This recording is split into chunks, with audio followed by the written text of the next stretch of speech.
The emergency beacon cut through hyperspace like a knife through silence, reaching every corner of the Galactic Preservation Council's monitoring network. Within hours, ships from 17 different civilizations converged on the remote research station orbiting Kepler 442c, their crews expecting the usual: equipment failure, supply shortage, maybe pirates. What they found instead was chaos wrapped in scales and fire. Dr. Vexthul, the station's chief xenobiologist, and a being whose species had cataloged over 3 million life forms across the galaxy, stood in the observation deck, wringing all 4 of his hands in distress. His normally pristine lab coat was singed at the edges, and his usually perfect posture had devolved into something resembling a question mark. "It's been 72 standard hours," he told the assembled rescue team, his voice carrying the weight of someone who hadn't slept in days. 72 hours of non-stop vocalizations. My equipment is overheating from the constant sonic analysis. 3 of my research assistants have requested emergency transfers, and the creature shows no signs of stopping. Through the reinforced observation window, the source of their distress was visible in all its small, terrible glory. The dragon was barely the size of a house cat, its scales shifting between deep purple and silver depending on how the light caught them. Its wings were delicate things, membranes stretched between tiny bones that looked like they belonged in a jewelry box rather than on a living creature. Under normal circumstances, it would have been the kind of discovery that made careers and filled museums. But there was nothing normal about the sound it was making. The wailing wasn't just loud, though at 140 decibels it certainly qualified as that. It was the kind of sound that seemed to bypass the ears entirely and lodge itself directly in the brain. A keening cry that spoke of loss and longing and a pain so deep it had no bottom. It rose and fell like a siren, never quite repeating the same pattern, never quite giving the listener's nerves a chance to adjust. "Have you tried the universal communication protocols?" asked Captain Jernax, her translator struggling to convert her clicking language into something the mixed species team could understand. As a member of the Hive Collective, she was used to dealing with complex communication matrices. Dr. Vexthul's laugh held no humor. "We've tried everything. Mathematical sequences, harmonic matching, pheromone releases, electromagnetic pulse patterns, even basic pictographs projected onto the containment field. The creature responds to none of it. It just continues." The dragon's head swiveled toward the window as if it could sense their conversation, and for a moment its cries took on an even more desperate quality. Its mouth opened impossibly wide for such a small creature, revealing rows of tiny, pearl-like teeth, and the sound that emerged made several team members take involuntary steps backward. "Perhaps it's in pain," suggested Dr. Moorhan, the team's medical specialist. His tentacles writhed in sympathy as he watched the small creature. "Internal injury. Some kind of disease?" "Full biological scan came back clean," Dr. Vexthul replied, pulling up a holographic display that showed the dragon's anatomy in perfect, glowing detail. "Physically, it's in excellent health. Whatever's causing this behavior, it's not medical in nature." The dragon had been discovered 3 days earlier by an automated probe scanning the planet's surface for mineral deposits. The world itself was unremarkable. Class 3 atmosphere, moderate gravity, temperatures within acceptable ranges for most galactic species. But tucked into a cave system on the northern continent, the probe had detected unusual life signs. Not just the dragon, but clear evidence of a recently collapsed nest. "The geological survey suggests a minor seismic event," Dr. Vexthul continued, manipulating the hologram to show the cave system. "Nothing catastrophic by planetary standards, but enough to bring down several tons of rock. We believe the creature's family was trapped beneath." A heavy silence fell over the team as the implications sank in. They were looking at an orphan, possibly the last of its kind, mourning the loss of everything it had ever known. The knowledge made the endless wailing even harder to bear. "Surely there must be something," Captain Girnax insisted. "The Galactic Preserve exists specifically to protect endangered species. We have xenopsychologists, behavioral specialists, communication experts from every major civilization. Someone must know how to reach it." But even as she spoke, her confidence was fading. The assembled teams represented the combined knowledge of a galaxy-spanning civilization. If they couldn't solve this problem, what hope was there? The ethereal monks tried their empathic communion technique. Dr. Vexthul listed off the failed attempts on his fingers. The Silicon Collective attempted direct neural interface. The Crystalline Empire used their harmonic resonance chambers. Even the Void Speakers tried to reach it through dreams, though I'm not entirely sure how that was supposed to work. Each failure had only seemed to make the dragon's cries more frantic, as if it understood that help was being offered, but couldn't grasp how to accept it. "What about the human ship that just jumped in?" asked Dr. Moorhan, his attention caught by something on his scanner. "I'm reading an approach vector from human-controlled space." Dr. Vexthul checked his displays and groaned. "Oh no, not them, not now." The prejudice wasn't unusual.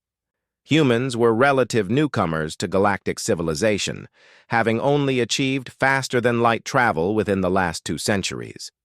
Most established species viewed them as primitive, unpredictable, and prone to solving problems through violence rather than intelligence. They had a reputation for rushing in where more sensible species feared to tread. "Perhaps we should deny them docking privileges," suggested Captain Girnax. "This is a delicate situation requiring expertise and finesse." But even as she spoke, the human ship was already beginning its docking sequence, apparently having taken their emergency broadcast as an open invitation. The vessel itself was typical of human engineering, angular, functional, and built like it expected to get shot at. Its name was painted in bold letters across the hull: Wanderer's Hope. "Too late now," Dr. Vexthul muttered as the docking clamps engaged with a solid thunk that resonated through the station's hull. "At least try to keep them away from the creature. The last thing we need is for them to make the situation worse." The airlock cycled open a few minutes later, and the human delegation stepped aboard.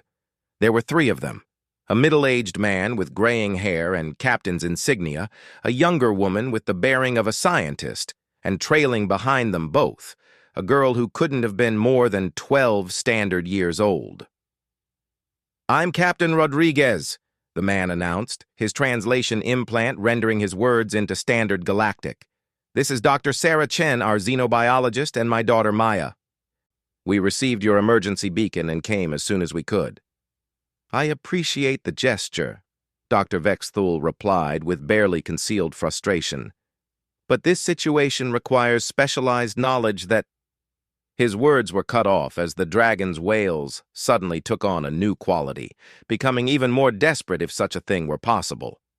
The young human girl's head snapped up, her eyes widening as she focused on the sound. "Wait," she said, her hands moving in rapid, complex patterns as she spoke. "Did you say it's been making sounds for 3 days straight?" Dr. Vexthul paused, momentarily confused by the gesture she was making with her hands. "Yes, non-stop vocalizations since we brought it aboard." The girl, Maya, turned to her father with her hands still moving in those strange patterns. Captain Rodriguez watched her for a moment, his own hands moving in response, then turned back to the assembled team. "My daughter would like to see the creature," he said. "She has an idea." "Absolutely not," Dr. Vexthul protested. "The sound alone could damage developing auditory systems, and even if it couldn't, this is a scientific matter requiring—" "Dr. Vexthul," Dr. Chen interrupted gently. "With respect, what you've tried so far hasn't worked. Maybe it's time to consider other approaches." The argument might have continued, but at that moment, the dragon's cries reached a new peak of desperation, so intense that several pieces of equipment in the nearby laboratory actually cracked from the vibration. Emergency systems activated throughout the station as the sound threatened to overload sensitive sensors. "Fine," Dr. Vexthul said, his resistance crumbling under the assault on his hearing. "But she stays behind the protective barrier, and if there's any sign of danger—" "Understood," Captain Rodriguez agreed quickly, his hands moving again in those fluid gestures toward his daughter. As they moved toward the observation deck, Dr. Moorhan found himself studying the human girl with professional interest. She was small for her species, with dark hair pulled back in a practical ponytail and intelligent brown eyes that seemed to take in everything around her. But it was her hands that caught his attention. They never stopped moving, forming patterns and shapes that clearly carried meaning even when she wasn't speaking. "Dr. Chen," he said quietly as they walked, "is your young colleague perhaps differently abled in some way?" The human doctor smiled, though there was something sad in the expression. "Maya is deaf. She was born without hearing. She communicates through sign language, a visual language that uses hand movements, facial expressions, and body posture to convey meaning." "Fascinating," Dr. Moorhan murmured. "And you've brought her to a situation involving sonic distress because—" "Because," Dr. Chen said, watching as Maya's hands moved in conversation with her father. "Sometimes the answer to a problem isn't what you'd expect. Maya has spent her entire life communicating without sound.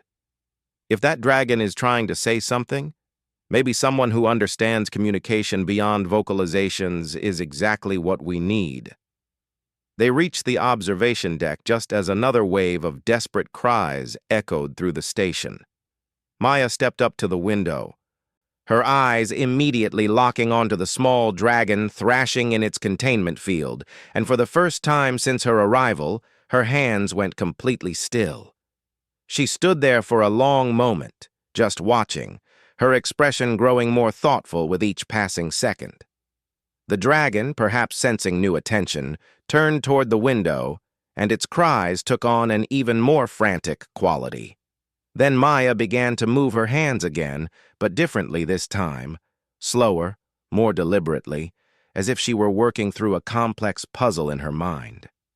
"Dad," she said finally, her voice carrying a note of excitement, even as her hands continued their graceful dance. "I think it's not just making noise. I think it's trying to talk." Dr. Vexthul started to object that they'd already tried communication protocols, but something in the girl's expression stopped him. She was studying the dragon with the intensity of a trained observer, her head tilted in concentration.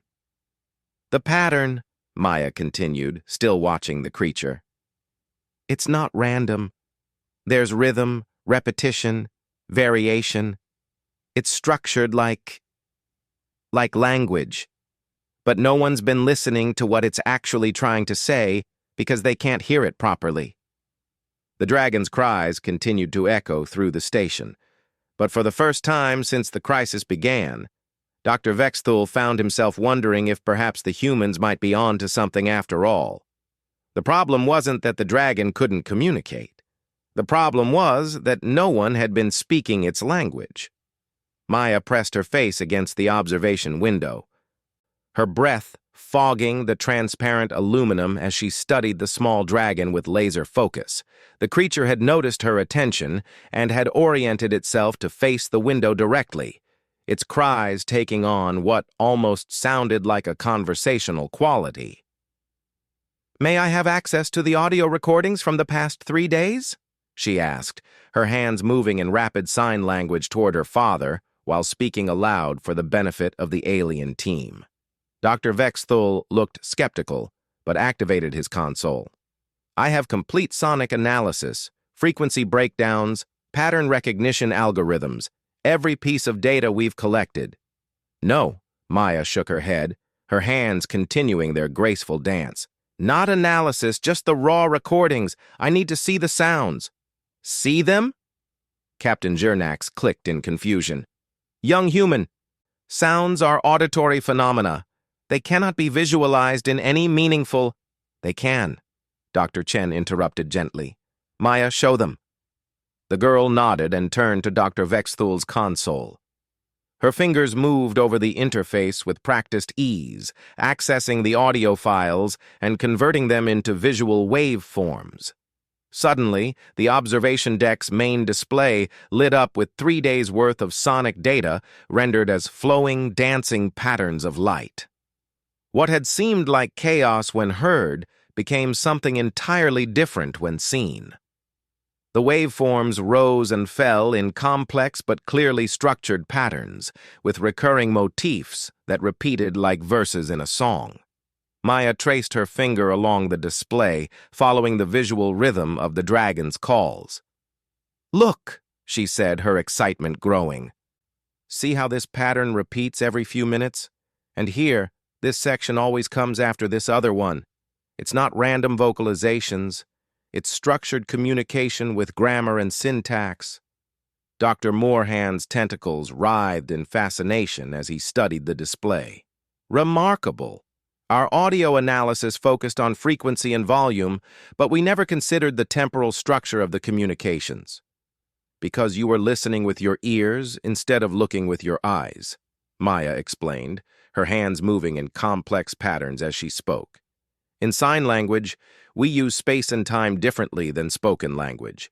We can show multiple concepts simultaneously, layer meaning in ways that linear speech can't match. She turned back to the dragon, which was still facing the window, and began to move her hands in slow, deliberate gestures. Not sign language this time, but something more basic, simple movements that emphasized rhythm and repetition. The dragon's cries faltered for just a moment, its head tilting in what looked remarkably like curiosity. It saw that, Dr. Chen breathed. It definitely reacted to her movement. Maya continued her slow hand gestures, establishing a simple rhythm: raise, lower, pause, repeat. After several cycles, something extraordinary happened. The dragon's vocalizations began to match the timing of her movements, its cries aligning with her visual rhythm.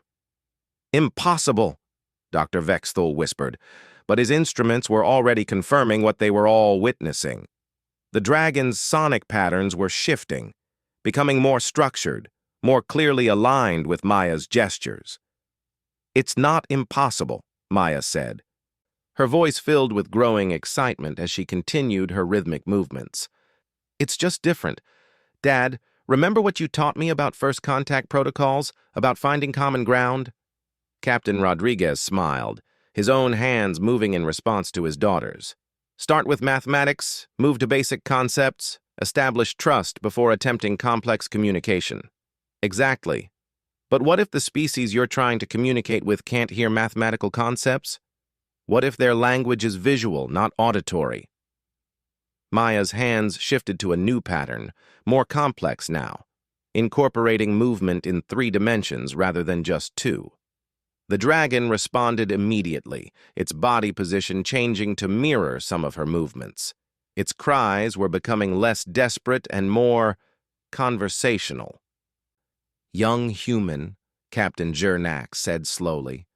Are you suggesting that this creature's species communicates primarily through visual means, and that its vocalizations are secondary? Maya finished. Like how I can speak aloud even though I can't hear my own voice. The dragon isn't trying to communicate through sound. It's trying to communicate through movement, through position, through visual cues. The sounds are just noise, background. Maybe they're emotional rather than linguistic. She paused her movements for a moment, and the dragon's cries immediately became more frantic again, more desperate. When she resumed, the creature visibly relaxed, its posture becoming more attentive. Show me the cave system where you found it again, Maya requested, not taking her eyes off the dragon. Dr. Vexthul brought up the geological survey, displaying the 3-dimensional map of the collapsed cave network. Maya studied it for a moment, then began to move her hands in new patterns, complex flowing gestures that seemed to trace pathways through empty air. What are you doing now? Dr. Moorhan asked, his scientific curiosity clearly aroused. I'm thinking about how a visual species might communicate in a three-dimensional environment like a cave system, Maya explained, her hands continuing their dance. If they use their bodies and their position in space to convey meaning, then their language would be adapted to their environment. Underground with limited light, they might communicate through bioluminescence, through movement patterns, through spatial relationships. As if responding to her words, the dragon began to glow. It was subtle at first, just a faint shimmer along its scales, but it quickly grew brighter. The purple and silver scales began to pulse in patterns that matched Maya's hand movements, creating a light show that was clearly intentional. By the 7 moons, Dr. Vexthul breathed. It's bioluminescent. How did we miss that? Because you weren't looking for visual communication, Dr. Chen answered. Your containment field probably doesn't register bioluminescent patterns as significant data. Maya had stopped moving and was staring at the dragon in wonder. The creature was now glowing with complex, shifting patterns of light, and its vocalizations had taken on a completely different quality, softer, more melodic, almost like singing. It's not mourning, she said suddenly, her voice filled with realization. It's calling. Those aren't cries of grief, they're contact calls. It's been trying to find others of its kind for 3 days straight. The observation deck fell silent, except for the dragon's continued vocalizations, which now sounded entirely different in context. Not desperate wailing, but hopeful calling, repeated endlessly in the hope that somewhere, someone might answer. But the geological survey showed the nest was completely collapsed, Dr. Vexthul protested. There were no other life signs. Maya turned back to the sonic display, her fingers tracing the waveform patterns. What if you're looking in the wrong place? What if the collapse separated families across different cave systems? If this is a contact call, then somewhere on that planet, there might be others responding in ways your sensors aren't detecting. She began moving her hands again, but this time she was clearly trying to replicate the dragon's bioluminescent patterns with her gestures. The creature watched intently, its own light patterns shifting in response. Dr. Chen, Captain Girnak said slowly, your species never ceases to amaze. In 3 days, the finest minds in galactic civilization couldn't achieve what your young colleague has accomplished in 30 minutes.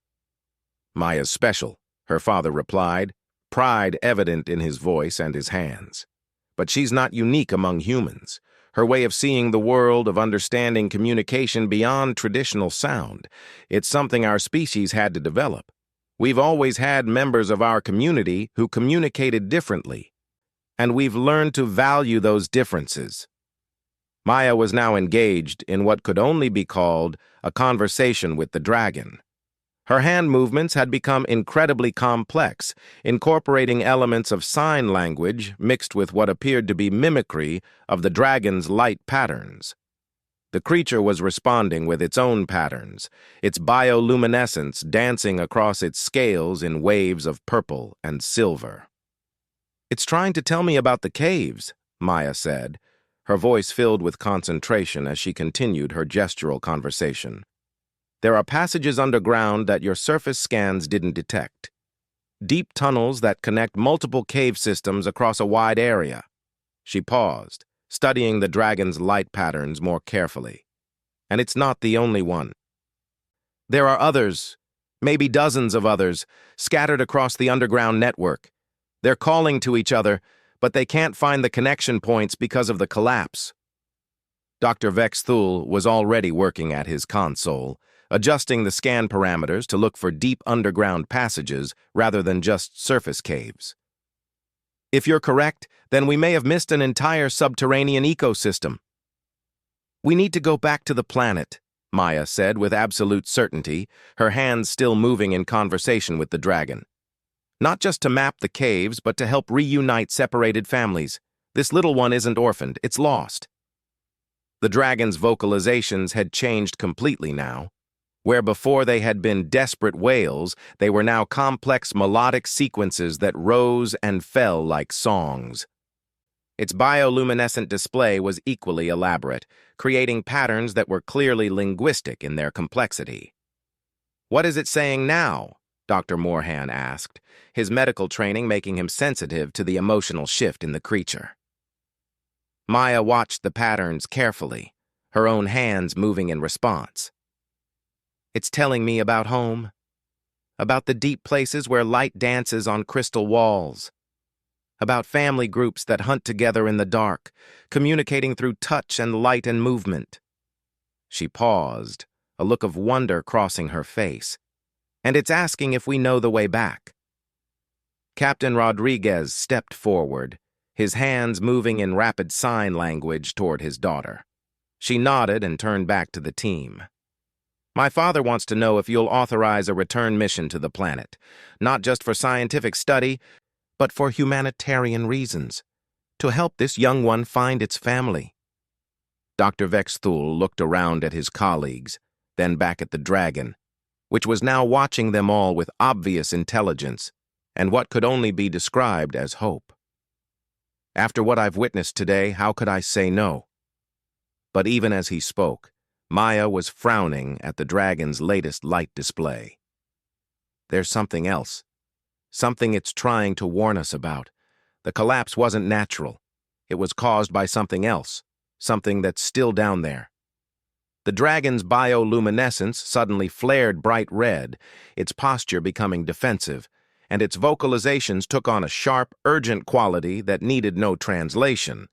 Whatever was waiting in the caves below, it wasn't just a family reunion they'd be walking into. Maya stepped closer to the window, her hands moving in reassuring patterns toward the small dragon. "It's okay," she said softly. "We understand now. We hear you, and we're going to help you get home."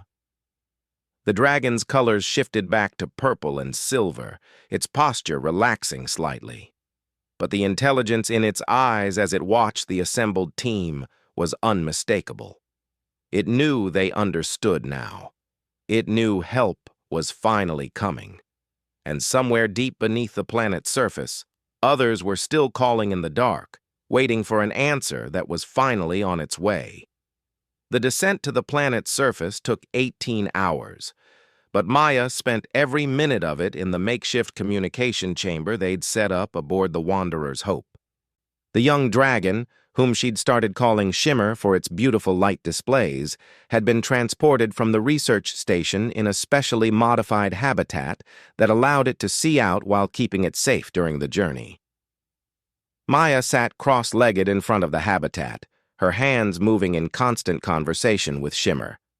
Over the course of their extended dialogue, she'd begun to understand not just the dragon's language, but its entire worldview. "The underground network is massive," she explained to the assembled team as they entered the planet's atmosphere. "Much bigger than the geological surveys indicated. Shimmer's people, the Velcri, they've lived in these cave systems for thousands of years. Their entire civilization is built around three-dimensional movement and light-based communication." Dr. Vexthul checked his updated scanning equipment, calibrated now to look for the deep passages Maya had described. "I'm detecting extensive tunnel networks at depths of up to 2 kilometers. How did our initial surveys miss this?" "Because you were looking for surface features," Dr. Chen replied, watching as her daughter continued her graceful conversation with Shimmer. "The Velcri built their civilization in negative space, in the gaps between rock formations, in natural caverns that connect in ways that wouldn't be obvious to surface-based scanning technology." Captain Rodriguez studied the tactical display, his expression concerned. "Maya, ask Shimmer again about the danger. What exactly caused the collapse?" Maya's hands moved in complex patterns.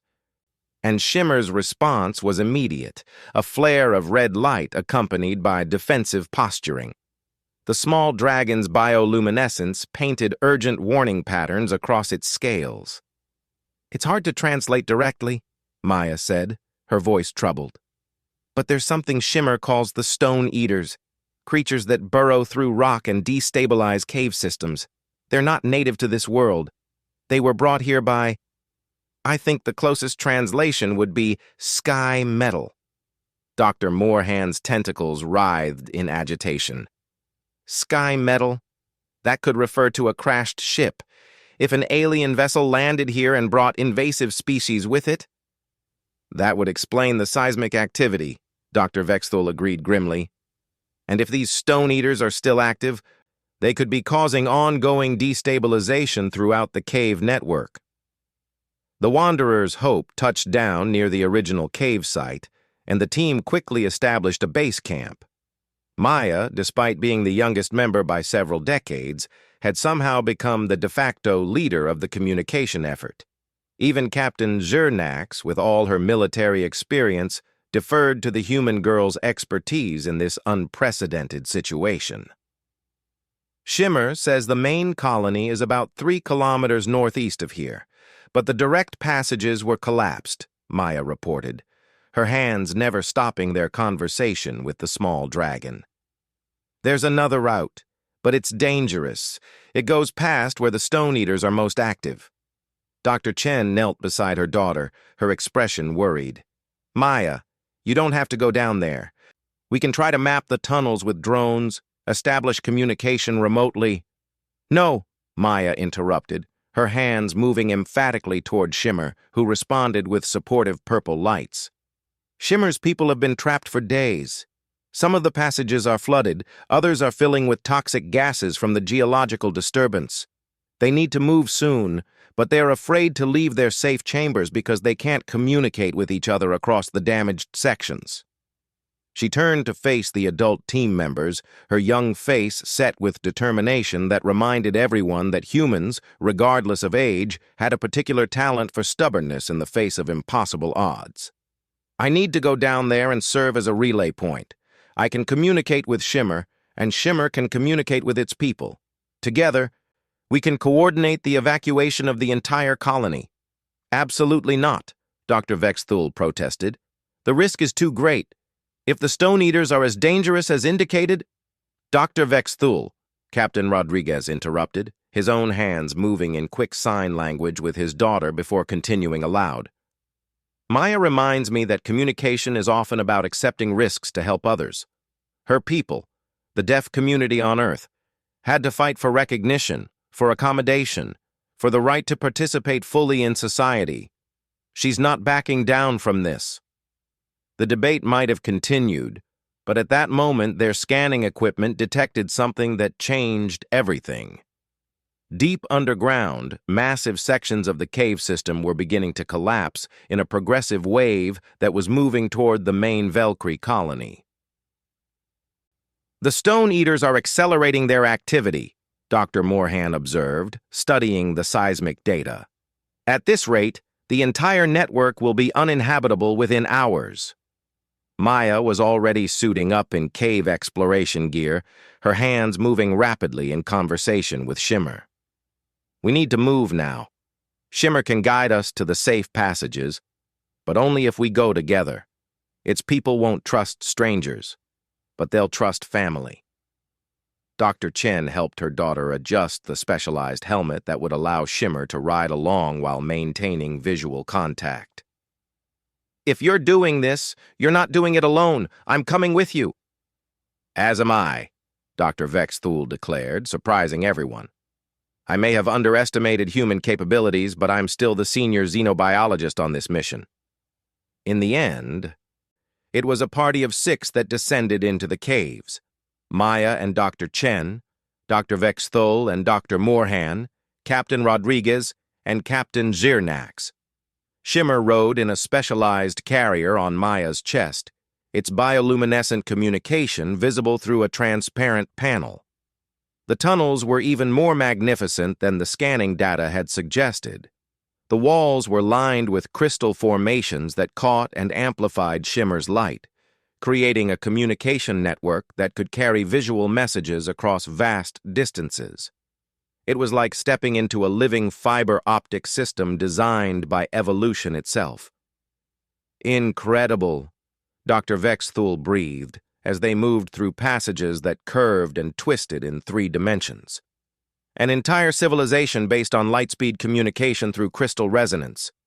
No wonder they seemed so desperate when confined to a simple containment field. Maya was moving with increasing confidence, her hands in constant conversation with Shimmer, who was providing navigation guidance through light patterns. The small dragon's excitement was palpable as they drew closer to its home territory. Then they encountered the first group of survivors. They appeared as distant lights at first, bioluminescent patterns dancing along the crystal walls. But as the rescue team approached, the lights resolved into dragons, dozens of them, ranging from creatures as small as Shimmer to massive adults with wingspans that would barely fit through the larger tunnel openings.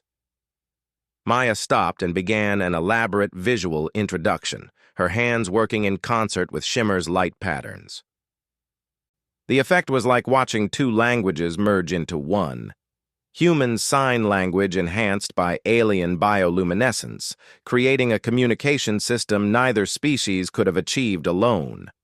The adult Valkyrie responded with what could only be described as joy. Their light patterns exploded across the crystal walls in cascading waves of color, and their vocalizations, now that the team knew to listen for them, were clearly celebratory songs.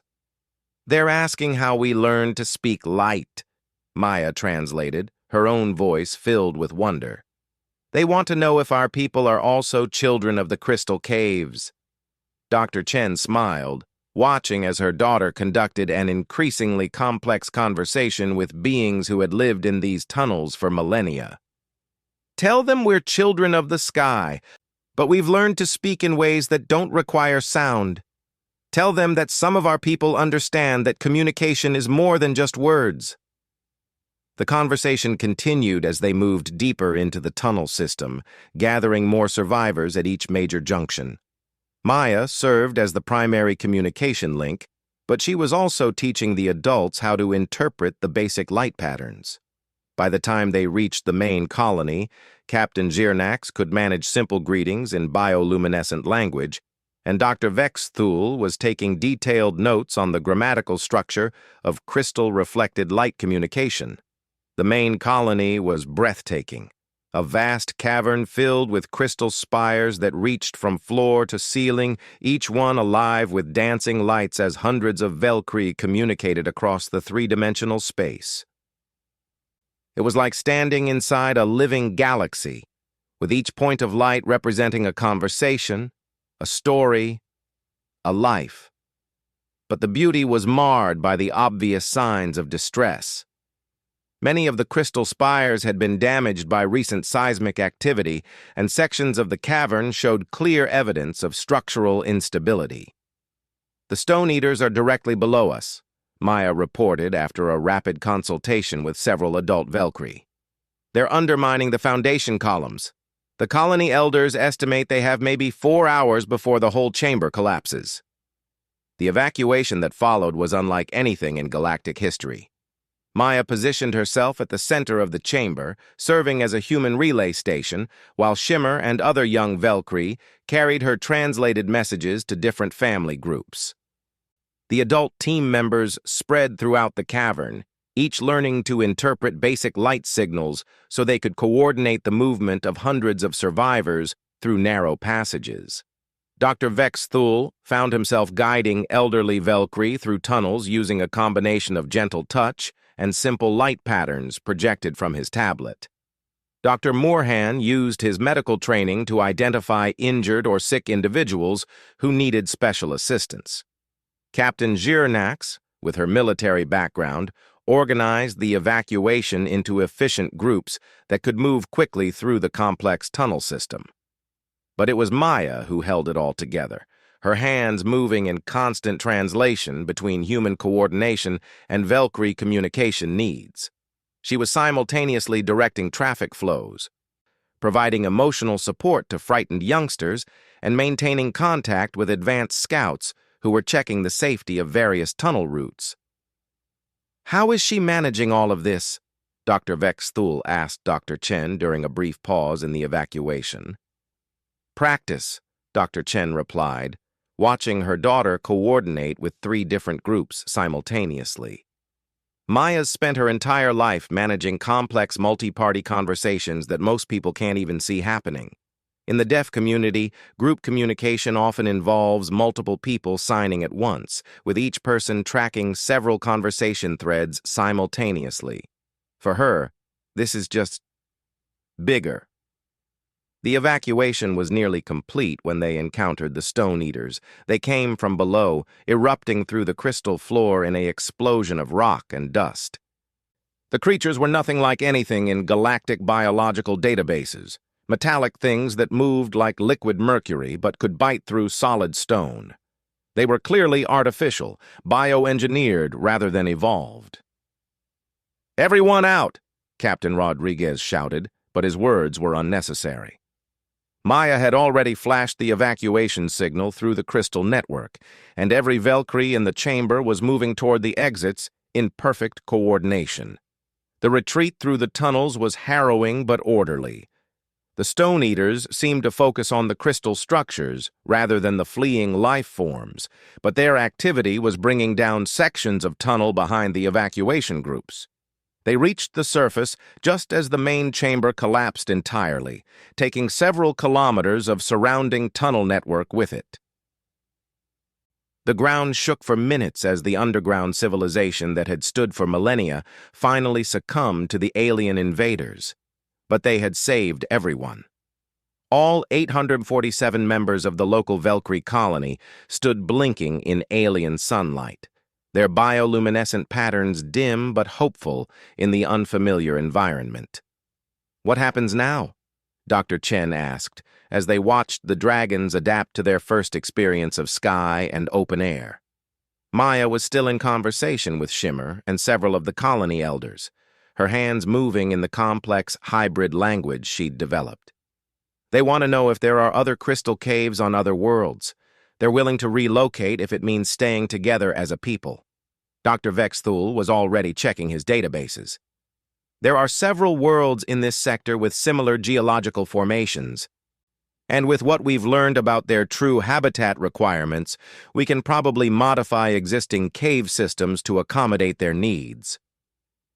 As the rescue ships arrived to begin the massive relocation effort, Captain Zirnax approached Maya with something that looked remarkably like respect.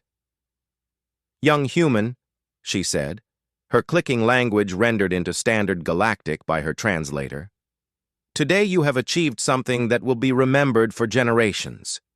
You have proven that communication is not about the technology or the language. It is about the willingness to truly see and understand others." Maya smiled, her hands moving in a final conversation with Shimmer before the small dragon was reunited with its family group. "My dad always told me that the best part about being human isn't that we're the strongest or the smartest species in the galaxy. It's that we never stop trying to understand each other, even when, especially when, someone communicates differently than we do." She paused, watching as hundreds of Valkyrie created a spectacular light show against the darkening sky, their bioluminescence painting patterns that needed no translation to convey joy and gratitude. "Besides," she added with a grin that was purely human in its mischief, "someone has to teach the galaxy how to talk to the people nobody else understands." As the evacuation fleet departed for the Valkyrie's new home, Maya's hybrid communication system had already begun to spread. Other species were requesting lessons in 3-dimensional visual language. The Galactic Preservation Council was revising their first contact protocols to include provisions for non-auditory communication, and throughout the galaxy, other species began to wonder, what other impossible communication problems might these remarkable humans be able to solve? The answer, as it turned out, was most of them.